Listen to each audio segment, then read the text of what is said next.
passage by water between promontories on either side. It is the only true fjord on the Atlantic coast of North America, yet it is but a part of our rock-hewn splendor. Near the shore, peaks rise abruptly 1,000 feet to afford sailing craft the illusion of great mountains, and our finest anchorage, Northeast Harbor, is in the summer a dazzle of yachts.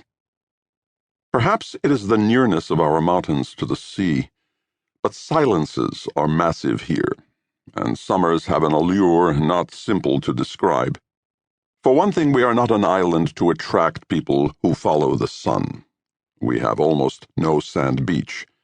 The shore is pebble and clamshell strand, and 12-foot tides inundate the rocks.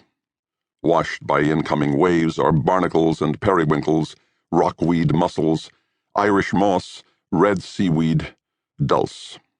Sand dollars and whelks lie scattered in the throe of the surf. Kelp is everywhere, and devil's apron often winds around one's ankles. In the tide pools grow anemone and sponge. Starfish and sea urchins are near your toes.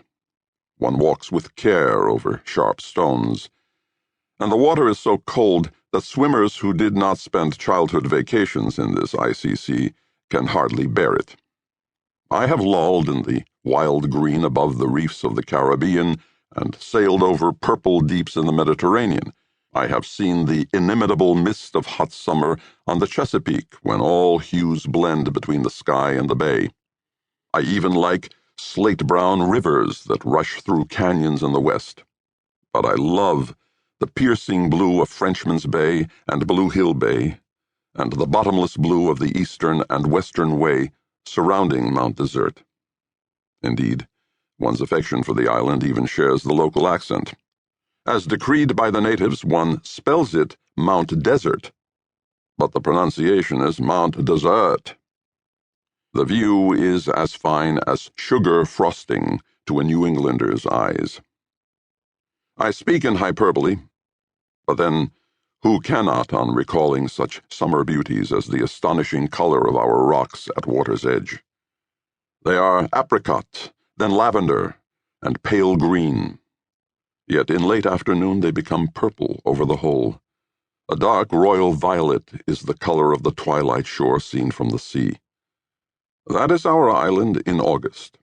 Beach heather and wild rose grow near the salt marsh grass, and in our meadows white-throated sparrows spring from one decaying stump to another.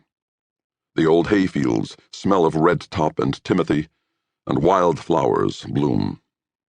The northern blue violet and the starflower, the wood sorrel and the checkerberry, painted trillium and wild geranium, golden heather and Indian pipe grow in our bogs and fields, and on the sunny slopes of our mountains in the seams between ledges of rock. Down by the marshes are swamp candles and jewelweed. Once when I was a boy, for I studied the names of wildflowers then, I found the white vein orchid in some swampy woods. It was greenish-white and lovely, and as rare as the moon entering eclipse. For all its tourist traffic come July, Mount Desert is still possessed of a tender yet monumental silence. If one would ask how the monumental can ever be tender, I reply that such words recall us to the beautiful and awesome. So am I tempted, when caution deserts me, to describe my wife, Kittredge. Her white skin becomes luminous in any pale meadow. It also reflects the shadows of the rock. I see Kittredge sitting in such shadows on a summer day, and her eyes have the blue of the sea. I have also been with her when she can seem as bleak as the March storms that strike this island. Now, in March, the fields are done, and the snow, half gone, will be stained in the morning with the stirring of the mud. In March, the afternoons are not golden but gray, and the rocks are rarely burnished by the sun. Certain precipices become as grim as the endless meditations of granite. At winter's end, Mount Desert is like a miser's fist. The dull shell of the sky meets a leaden sea. Depression sits over the hills. When my wife is depressed, no color